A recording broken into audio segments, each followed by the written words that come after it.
কি জামাই দেখো নিজে নিজে চলে যাচ্ছে। দুবাই অনেক ভালো আছি। আসসালামু আলাইকুম মোটা খাসি দিয়ে বরণ করে নিছে।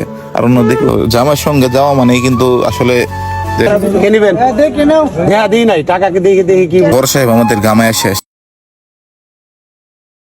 আসসালামু আলাইকুম এভরিওয়ান, সবাই কেমন আছেন? আশা করি সবাই ভালো আছেন। তো আমিও আপনাদের দোয়ায় অনেক ভালো আছি। আমরা যাব মিনি কক্সবাজারকে তো উচিতপুর, আর উচিতপুর যাওয়ার উদ্দেশ্য হচ্ছে আমার এই আকরাম চাচার বিয়ে। চলেন শুরু থেকেই শুরু করা যাক। প্রথমে আমি রেডি হয়ে আমার মোটরসাইকেল নিয়ে চলে গেলাম আমাদের বড় সাহেবের বাড়িতে। অনেক বাড়ি থেকেই আমরা সবাই এখন উচিতপুরের উদ্দেশ্যে রওনা দিব। প্রত্যেকের মতো করে গাড়িতে উঠতেছে, আর অন্যদিকে বড় সাহেব আমাদের গামায় শেষ। তো সবাই প্রত্যেকে নিজ মতো আসন গ্রহণ করতেছে। অন্যদিকে আমরা যেহেতু যাবো লোক বেশি, তো একটা বাসও নেওয়া হয়েছে এবং দুটো হাইক্স নেওয়া হয়েছে। তো আমিও রেডি হয়ে বের হয়ে গেলাম। আর আমার মোটর সাইকেলে আরো যাত্রী আছে। আমরা শ্যামগঞ্জ গেলে দেখতে পারবেন আমার সঙ্গে আরো দুজন উঠবে। শ্যামগঞ্জ যাওয়ার পর আমার সঙ্গে আরো দুজন উঠছে এবং আমরা মোটর সাইকেল দিয়ে রওনা দিয়ে দিলাম উচিতপুরের উদ্দেশ্যে। আর এটা হচ্ছে আপনার ময়মনসিংহের তো কোনো হাইওয়ে রুট। তো আমরা এখন উচিতপুরের উদ্দেশ্যে রওনা দিলাম। আর জামাই আমাদের পিছনে আছে, জামাই অনেক পিছনে। তো আমরা একটু আগে ভাগে চলে আসছি। আর আমি আমার সামনে মোটর সাইকেলে করে দিলাম যে একটু ভিডিও কর, আমি একটু ধুম বাজাই।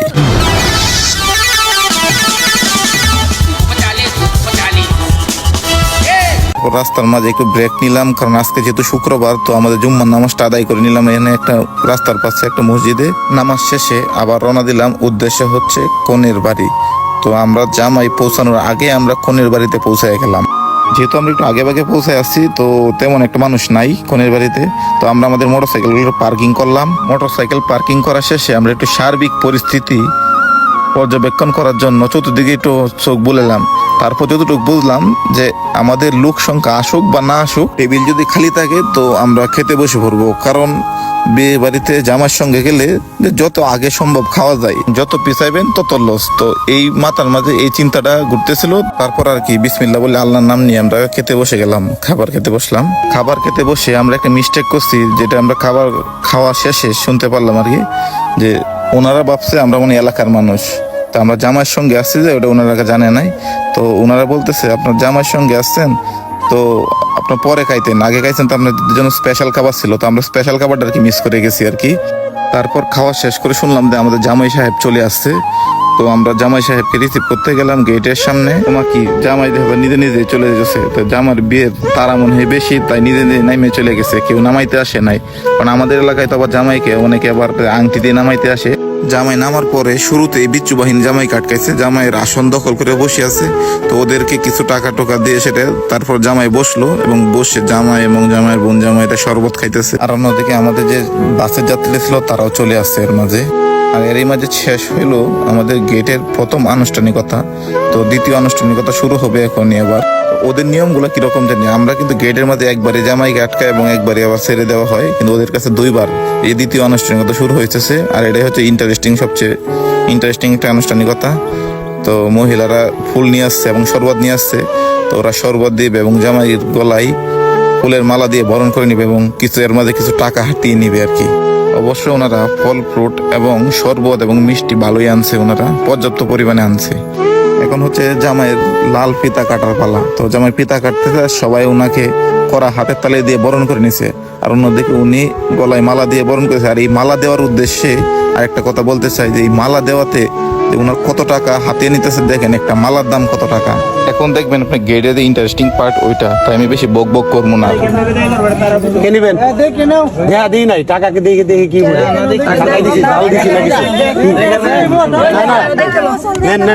আপা বুঝছে ভালো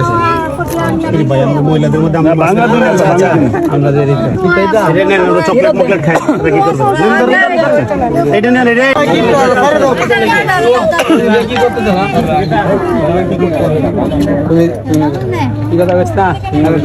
অবশেষে আমাদের জামাই সাহেব মুক্তি পাইছে গেট থেকে।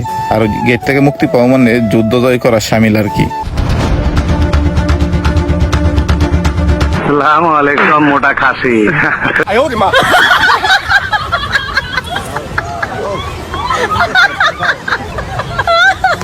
আর অন্যদিকে আমাদের বরযাত্রী যারা আসছিল তারা খাওয়াত বসে গেছে, কারণ দুম খাওয়া চলতেছে। তো আমরা তো শুরুতে এসে খাওয়া দাওয়া করে নিয়েছি, তো ওনারা তো আর শুরুতে আমাদের মতো আসে নাই। তো স্পেশাল ওনাদের জন্য কি স্পেশাল খাওয়া হইতেছে তা দেখার জন্য একটু আসলাম আর কি ভিতরে। তো তো এর মাঝে সবাইকে একটু ভিডিও করে নিতেছি। তো সবাই খাও খাও ভাই, সবাই বেশি করে খাও, জোলা বড় ইচ্ছা মতো।